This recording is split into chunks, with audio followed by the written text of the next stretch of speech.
Hello and welcome everybody to another puzzle challenge video from chessuniversity.com. This is Ryan Murphy, and before we jump into the new puzzle for today, which will be again another puzzle for beginners since we're still in the early portion of the week, I want to quickly recap yesterday's solution, or the solution to yesterday's puzzle.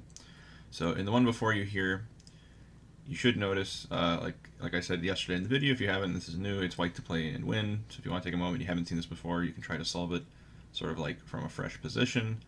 But if you have seen it and you just want the solution, this one's pretty straightforward.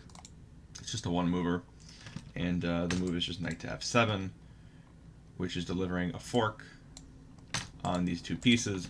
White is already doing really well. In addition to this threat, there's also ideas of e5 coming, but after knight f7 you win, at least in exchange, and then black's position kind of falls apart.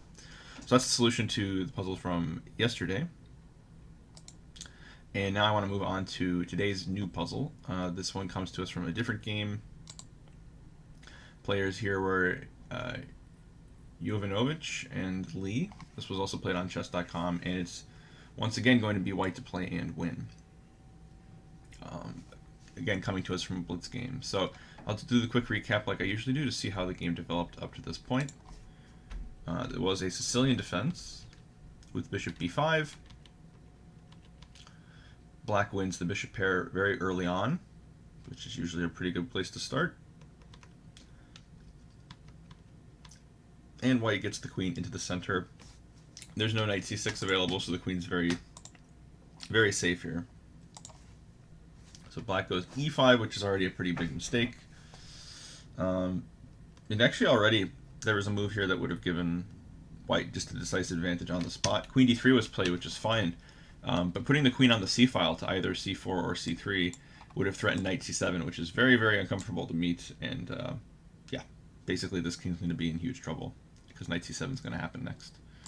Anyway, that was missed. a6 was played now, the knight gets chased. And we have a kind of a typical situation where white has the strong square on d5 for the knight. But black, in this case, has two bishops. So, you know, there's some imbalance, though. The weakness also of the d6 pawn is pretty telling here, and white should be better. So here, white just wins the pawn on d6 by removing the defender. And we reach this position where white has full control over the d-file and is up a pawn, but it's two bishops against two knights. So it's a little bit interesting, but yeah, there's just not enough compensation for the bishops here. Also, black's rook is pretty passive on b8 in this position. And the knights are starting to get some good squares. One of the bishops gets exchanged. White begins to advance their pawns. And now the pawns are pretty strong. g4 is a nice move just to prevent any kind of f5 ideas from black, keeping this knight very secure. As long as knights have stable squares where they can't be chased by pawns, they're usually fighting pretty well against bishops. Okay, g5 is another nice move, just fixing the pawns, so f5 is still not possible because of en passant, and this pawn on g5 restricts both the h7 and f7 pawns. So it's very useful. h4, controlling the king side. And now this rook finds its way back into the game, now targeting this weakness on f7. And yeah, the game's already strategically over. The connected pass pawns are more than enough on their own to win the game. And black has no counterplay, that's the other thing. But finally, we're going to get to the key moment I wanted to talk about, which is this one. And as I said at the start, it is white to play and win.